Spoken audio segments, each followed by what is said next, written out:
The grandparents and or parents who have either a cluster B personality or a narcissistic personality, very often they leave painful issues unresolved. The painful issues can be their childhood trauma, if there was any trauma at all. But when we're talking about a cluster B personality and or narcissist, very often they have a string of bad romances, and they have a lot of toxic and volatile romances. Sometimes grandparents and or parents who are narcissistic, they will unconsciously choose a child to scapegoat within their family. Sometimes it's intentional because they want the narcissistic supply. I mean, either way, they're aiming for the narcissistic supply. The bottom line is when grandparents and or parents who are narcissistic leave unresolved issues, right? They're trying to avoid those issues. Unconsciously, they will choose a particular child to project all that onto. This is where what's known as the identified patient will come in. The child will be scapegoated.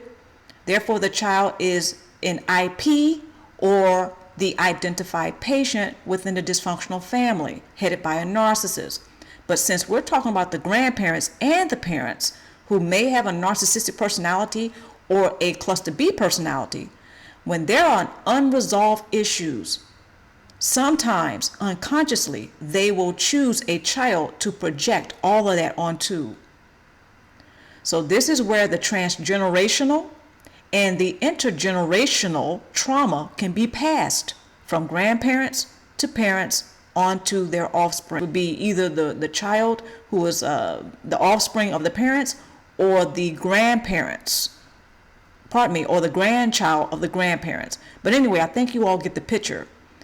So it starts sometimes from the grandparents, then it moves on to the parents, then to the child.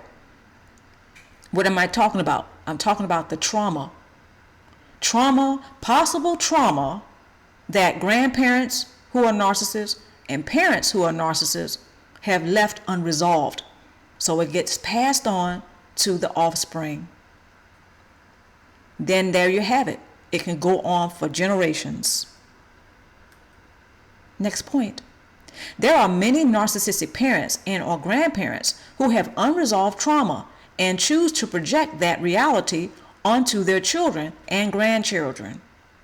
The poor coping mechanisms of narcissistic parents and grandparents tend to show under the guise of narcissistic abuse of their children, alcoholism, addiction, emotional illness, mental illness, and or dysfunctional behavior patterns. So as I stated in the previous slide, here's trauma that's unresolved and is being passed on from generation to generation.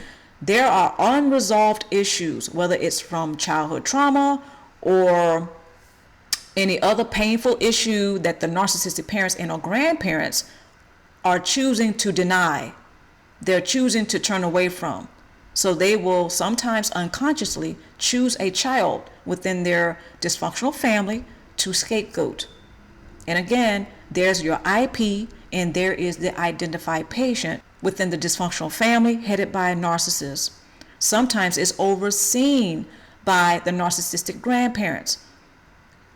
Sometimes the narcissistic parents, they pass on the trauma, sometimes unknowingly. I don't think even narcissistic parents and or grandparents really sit around and scheme and plot how they're going to pass on trauma to the next generation. I don't think it's that cut and dry.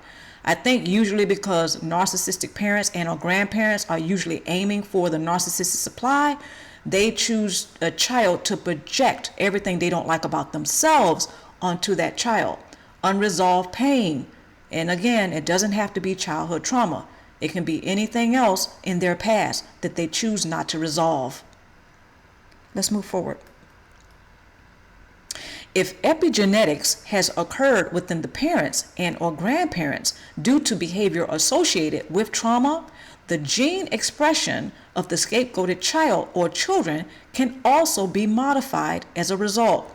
It is possible that some children who are considered as the identified patient or IP have inherited molecular memories of narcissistic grandparents and or grandparents and or parents. which can be found within the epigenome.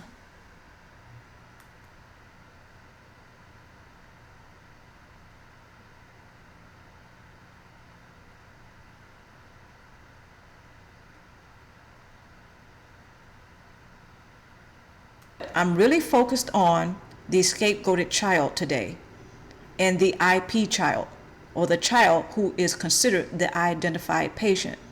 The identified patient of a dysfunctional family headed by a narcissist, often, very often, their personality structure contradicts or it is in conflict with the narcissistic parents and or grandparents. Sometimes unconsciously, that is why they're selected as scapegoat.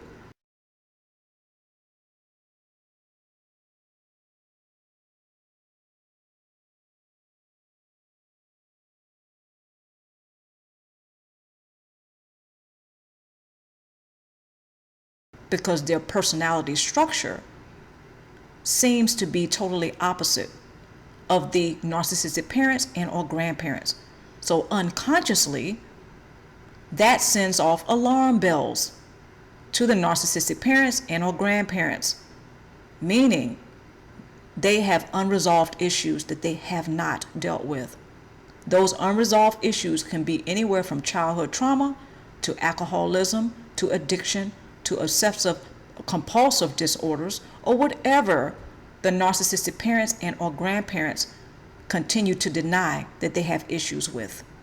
The identified patient, which is the scapegoated child, often alerts unconsciously or subconsciously those narcissistic grandparents and or grandparents that something is not quite right and they need to deal with it. Narcissistic parents and or grandparents, they usually project whatever they don't like about themselves or again, whatever is unresolved with them onto a particular child. When a person factors in the components of epigenetics, transgenerational and intergenerational trauma, it's easy to see why some adult children of narcissistic parents and or grandparents continue to experience the aftermath of narcissistic abuse even after going no contact.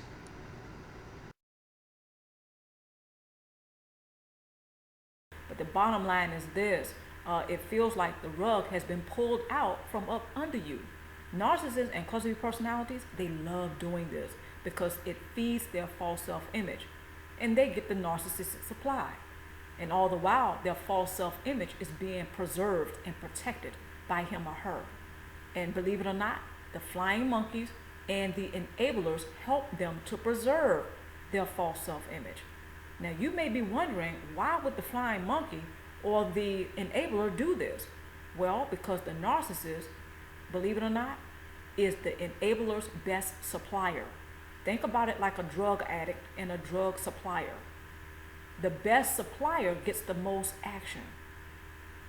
Okay, just think about that. The enabler is supplied by the narcissist. The flying monkey that has been recruited by the narcissist is also supplied. This is why a lot of people who deal with narcissists and cluster personalities, they get that shock and awe moment where the rug has been pulled out from up under him or her. Because the narcissist, at first it seemed like they were team him or her. Then they come to find out when the mask slipped off that the narcissist was never team him or her at all. They were only loyal to their false self-image.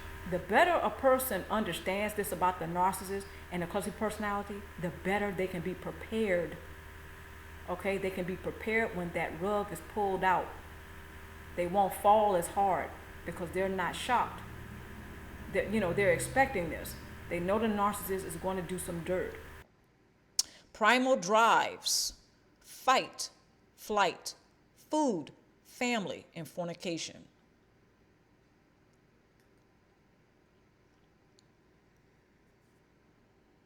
The paleo-Macmillan brain, which is the emotional brain, is another layer wrapped around the reptilian brain. Next point.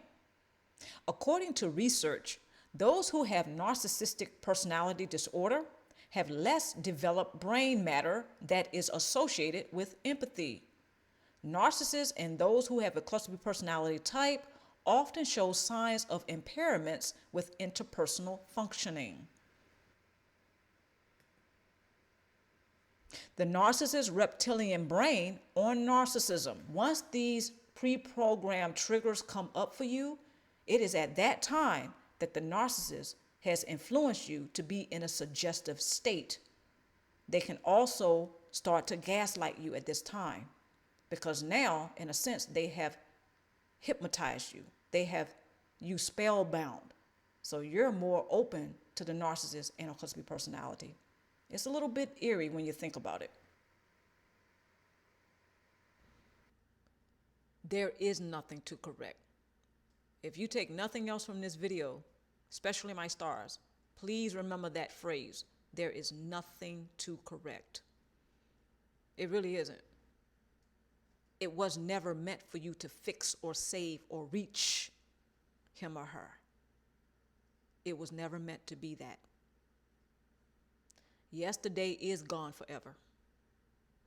And so when nostalgia creeps up, remind yourself, and you're not trying to repeat the past, you're not trying to relive the past.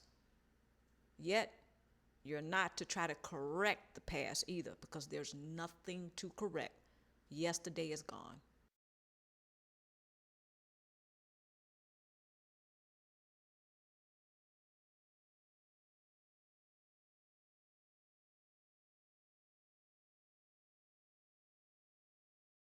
Hi, I'm Luminousz Star, and welcome to my channel, Luminousz Star. All of you who are current subscribers, thank you so much for your subscription. Thank you for motivating me and inspiring me to keep this channel active. Everyone who's visiting Luminousz Star for the first time, welcome to Luminousz Star. So everyone who's visiting for the first time, welcome to Luminousz Star, and hit that subscription button below so you can become a part of the Star family. Please go ahead and like and share this video. Check out the description box below. Check out the description box below for more details.